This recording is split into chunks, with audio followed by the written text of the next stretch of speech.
সম্মানিত দর্শকবৃন্দ, আজকে আমি এসেছি রাজশাহীর কাটাখালী ইউসুফপুরের ঠিক বিপরীত পাশে 10 নং চরে, বাবলা চর বলা হয় এটাকে।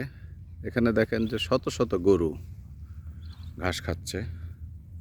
তারা এখানেই থাকে, এখানে ঘাস খেয়ে তারা বেড়ে ওঠে। এখানে তাদের জন্য শেড আছে, নির্ধারিত লোক রাখা আছে। আমরা এই চরের জীবনযাপন এগুলি দেখার জন্য এসেছি। 20-22 জন বন্ধু সহকর্মী মিলে। একদম প্রাকৃতিক, একদমই প্রাকৃতিক। এই যে দূরে অনেক গরু ঘাস খাচ্ছে, কয়েক হাজার গরু এখানে আছে এই চরে।